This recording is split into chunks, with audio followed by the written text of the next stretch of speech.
नमस्कार। रामायण ट्रेलर हमने देखा और रामचरितमानस और जो रामायण टीवी सीरियल रामानंद सागर का था उसका तुलनात्मक अध्ययन अब हम रावण के प्रति करेंगे। यश अंशुल, स्वागत है शो में। ये दूसरा पार्ट है।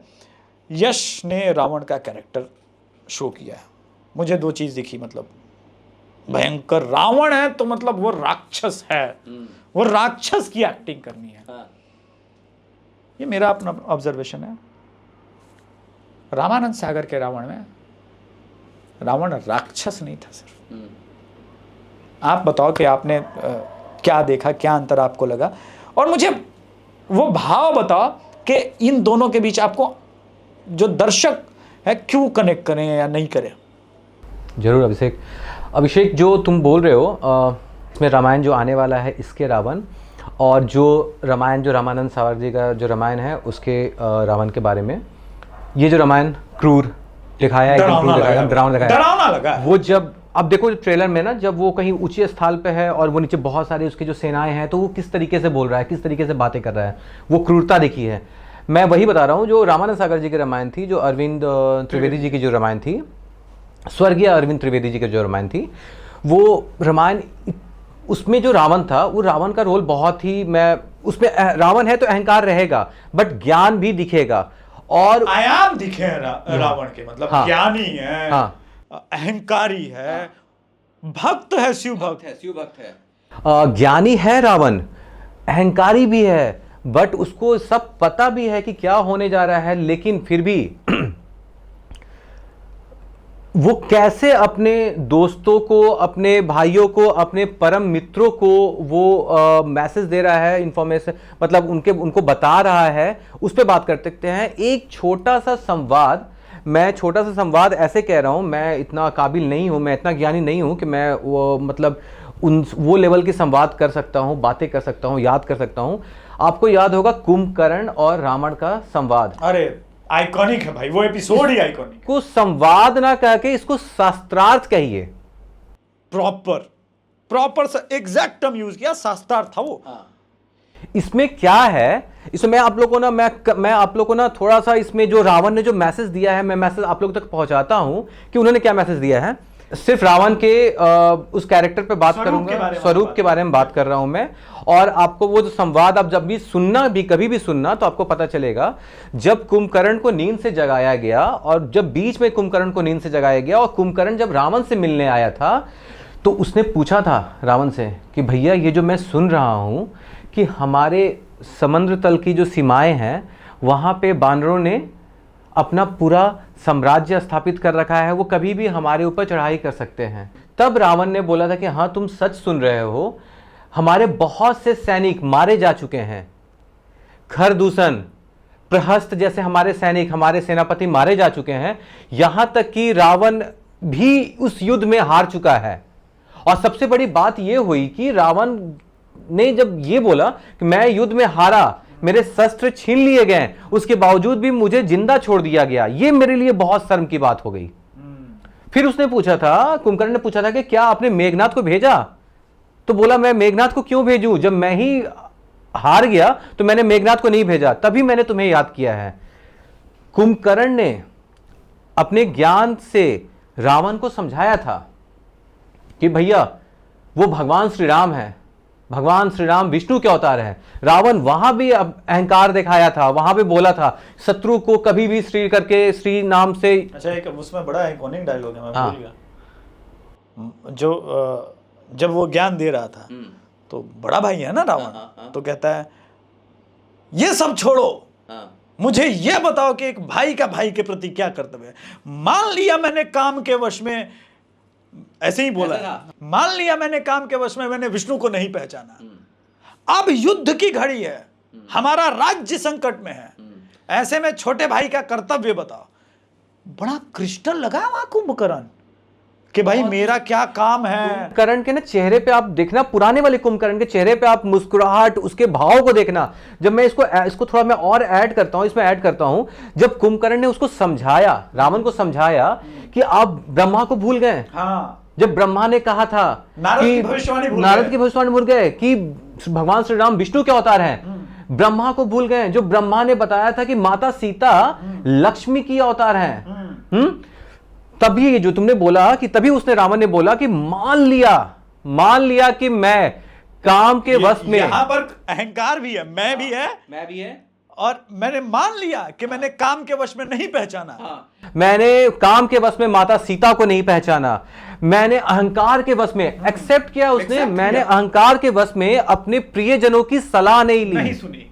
लेकिन जो तुमने पूछा कि फिर तुम्हारा क्या, छोटे भाई का क्या काम है, वहां पे कुंभकर्ण, उसका मतलब मैं आपको बता रहा हूं। कुंभकर्ण अपने जो वो है उसके बारे में कुंभकर्ण आश्वस्त है कि वो है क्या। उसने बोला कि मैं तो भाई हूं, मैं तो छोटा भाई हूं। छोटा भाई का ये धर्म होता है कि बड़े भाई के ऊपर आए हुए किसी भी विपदा को वो अपने ऊपर ले ले। अगर बड़ा भाई किसी भी विपदा में फंसा हुआ है तो छोटे भाई के लिए धिक्कार होता है। उसने ये बोला है कुंभकर्ण ने कि मैं तो आपका छोटा भाई हूं। छोटा भाई एक मित्र के समान होता है, एक सेवक के समान होता है। भैया बड़ा इंपॉर्टेंट है समाज के लिए, आज के समाज के दर्शन शास्त्र के लिए, जहां भाई भाई छोटे चीज के लिए लड़ता है, वो कहता है मगर भैया आप मुझे आशीर्वाद दीजिए, लेकिन अगर मैं लौट के नहीं आया, उसमें आगे उसने बोला कि भैया आप मुझे आशीर्वाद दीजिए, मैं आपके अपने कुल की चिंता के लिए, अपने कुल के लिए मैं ये युद्ध करूंगा। आपका आदेश है, बड़े भाई का आदेश है। कुंभकर्ण को पता है, कुंभकर्ण जानता है कि भगवान श्री राम विष्णु के अवतार है। कुंभकर्ण को पता है कि उसकी मृत्यु हो जाएगी, बट फिर भी वो बड़े भाई का आदेश माना और वो युद्ध में गया। अब जो तुम जो बात कह रहे हो कि कुंभकर्ण ने इस पे भी रावण को एक इंफॉर्मेशन, एक मैसेज दिया है कि अगर मैं युद्ध से वापस नहीं आया तो अपने कुल को बचा लेना। भैया मान लेना कि वो भगवान श्री राम विष्णु के अवतार हैं, वो भगवान हैं। फिर आप उनके शरण में चल जाना और अपने कुल की रक्षा करना और अपने साम्राज्य को अकंटक रखना। पता है इसमें क्या है ना कि जो आज भाई भाई छोटे जमीन जायदाद रुपए पैसे की लड़ाई में रहते हैं, मतलब रामायण एक ऐसा मुझे लगता है कि कलयुग के लिए एक आदर्श है। आप देखिए एक तरफ भरत हैं, लक्ष्मण है, एक तरफ विभीषण है, वो भी भाई हैं, जिन्होंने अंतिम समय तक प्रयास किया अपने बड़े भाई को समझाने का, जब तक वो लात नहीं पड़ती उनको। मेरा मानना है कि मेकर्स को इस तरफ देखना पड़ेगा कि क्या वो इमोशनली वो कनेक्ट होगी कि नहीं जनता। मेरा एक पर्सनल सजेशन है, तो वो पार्ट 2 चूंकि 2 पार्ट में आ रही है, तो मुझे लगता है कि काफी पार्ट 1 में संभवतः युद्ध तक नहीं पहुंचेंगे और पार्ट 2 में आगे पहुंचेंगे। हो सकता है कि पुराने वाले रामायण बहुत सारे पार्ट में थे, तो शायद हमारा पॉडकास्ट हेल्प ही कर जाए उनको। हाँ, ऐसा भी कह सकते हैं। मैं तो जेन्युइन चाहता हूँ, देखिए हर युग का आदर्श बनेगा। देखिए रामायण तो हर युग के लिए आदर्श है ना। एक मित्र कैसा होना चाहिए, मतलब केवट और राम भगवान का भी इमोशन और जो कनेक्ट है, आप देखो वो एक्सट्रीम लेवल पर है। तो वो सब कुछ दिखाया है। तो मेरा मानना है कि इसमें मैं थोड़ा सा और तुम्हारे मैसेज को थोड़ा सा और मैं एक्सटेंड करता हूं। मैं आज के ज़माने में हम जो आज की जो जनरेशन है या जो हमारी भी जनरेशन है, जो कहीं ना कहीं मिस हो चुकी है अपने भाइयों के प्रेम को, जो मिस कर चुका है, थोड़ा सा आप याद करिएगा जब वो एक राक्षस योनि में पैदा हुआ इंसान, मतलब राक्षस, नॉट इंसान, इंसान नहीं कहेंगे उसको, राक्षस योनि में पैदा हुआ एक राक्षस जो इतनी ज्ञान की बातें कर सकता है, जो अपने भ्रातृ प्रेम में इस तरीके से डूबा हुआ है कि उसको अपनी मृत्यु का एहसास है, फिर भी वो उसका आलिंगन करना चाह रहा है। तो हम आप सबसे भी हमारी यही विनती है आप सबसे भी कि थोड़ा सा जाइए।